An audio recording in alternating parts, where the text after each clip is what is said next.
Siyempre, magkakape muna tayo. Ang oras ay alas 5 ng hapon at tayo ay mag-unbox ng talaga naman. Sandali nga, ayaw tumigil ng mga pangit natin. Bakit naman may nag-aaway na naman? So parang ayaw ko na yung ilaw, masyadong maliwanag. Ay! Patayin na lang natin. At dahil nakalipat na tayo dito sa bagong bahay, naisip ko na pwede na ako mag-video ulit, no? Kasi matagal nang walang upload. Ayun, mag-unbox tayo ng mga pinagbibili ko. O natin yung ilaw. I-unbox natin yung mga pinagbibili ko kasi kailangan ko ng mga gamit para sa pagkukumpuni ng bahay. No? Siyempre, ito yung nabili ko nung nakaraan, Mitsushi. Ito ginagamit ko na matagal. Drill. Pero more on fastening lang siya sa mga fastening sa mga ready-made na cabinets, mga ganun. Doon ko lang siya ginagamit kasi hindi masyadong malakas. So kung makikita niyo, meron tayo doon yung kahoy, no?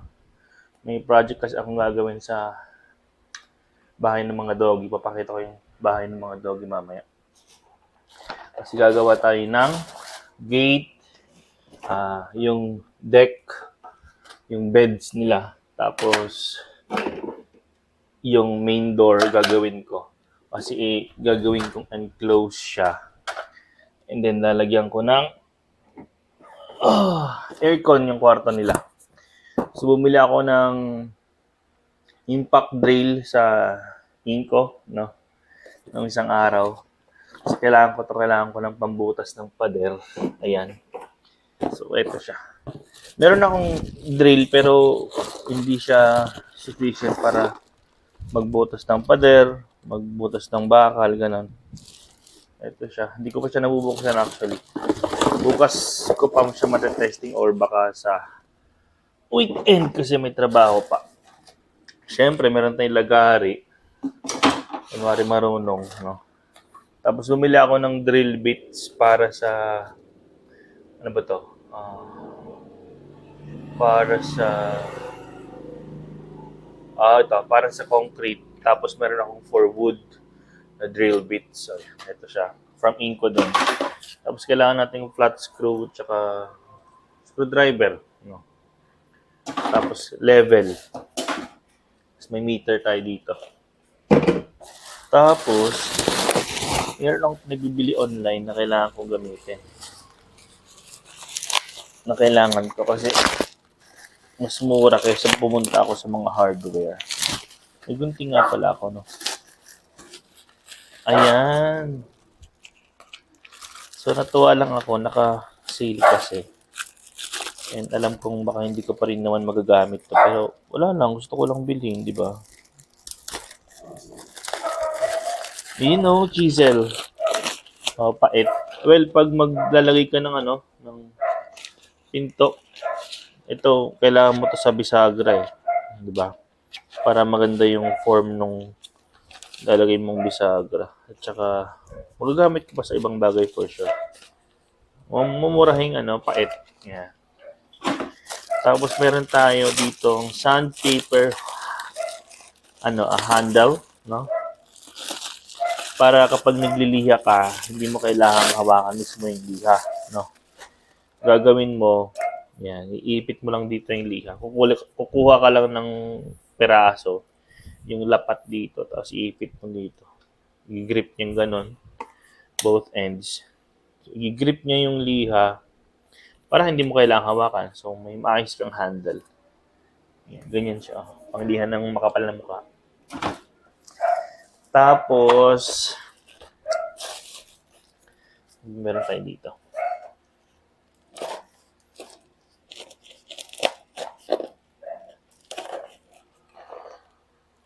Ayan. So, habang binubuksan natin, naisip kong pwede na ako mag-video ulit kasi hindi na ako super busy.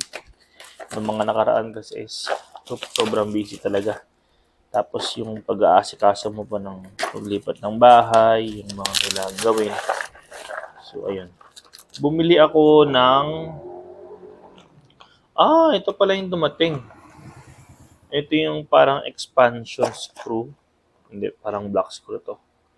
Ito yung block screw para sa kahoy. So, kakailanganin ko to para sa kahoy.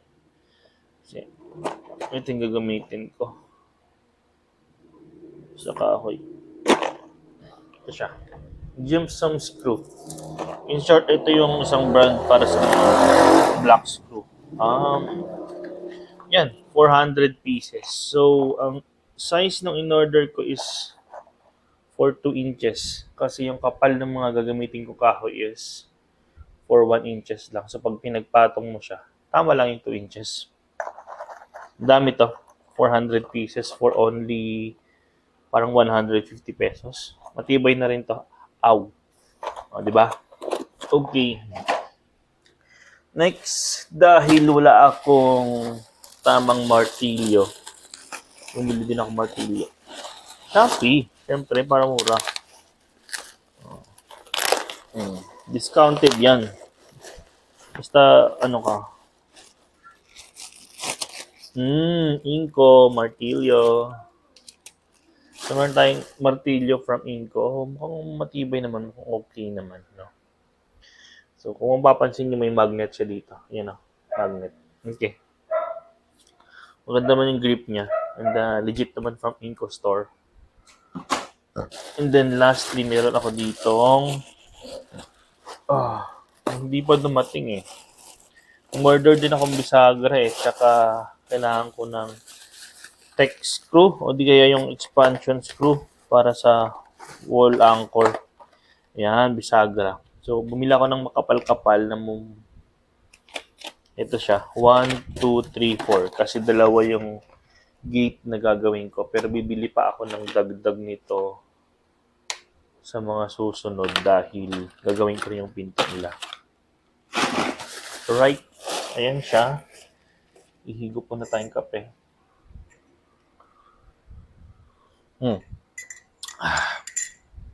Ngayon, tignan natin yung sinasabi kong gagawin ko. Kaya, kailangan ko ng mga tools na ito.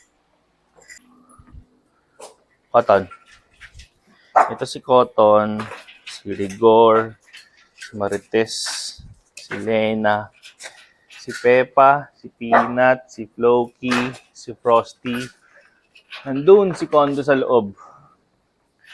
So, wait lang. Ihigop lang ako ng kape.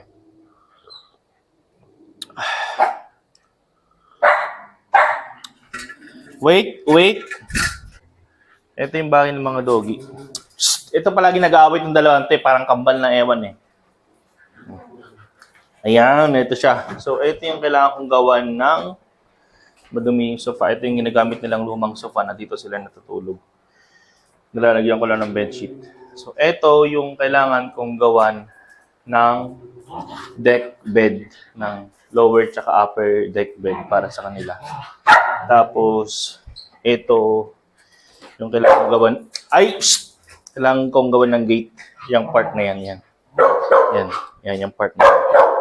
Gate, tapos lalagyan ko lang pinto kasi meron ng provision para sa aircon. Tapos, papalitan ko yung gate dito kasi pangit. Yan yung kwarto nila. Cotton! Tapos dito sila, naglalaro maghapon. Tapos meron silang space pa dito. Tapos eto, yan. Tapos pasilip-silip lang pag may dadaan na ibang doggy sa labas. Wait lang. Labas muna tayo ulit kasi magulo ang mga to pag ganun. Yun yung kailangan gawin. So far, wala pa akong nagagawa kasi isang buwan or 1 month pa lang kami dito sa... magto 2 months pa lang kami dito sa bahay. And hindi ko pa talaga naasikaso yung mga yun. So kailangan ko nang gawin yun dahil madalas paggabi, sanay naman na sila, hindi sila masyadong maingay paggabi, pero mas gusto ko may gate para papasok sila sa kwarto paggabi para hindi masyadong maingay pag may mga dumadaang maingay din. Kasi maingay sila pag may may titigil sa tapat ng bahay, maingay, delivery, ganun. So, pag may shopping ani, wala kang magagawa, di ba? Yun, so, tingnan natin kung ano magiging resulta ng unang project natin. Gates, tsaka yung pinto. Okay? See you!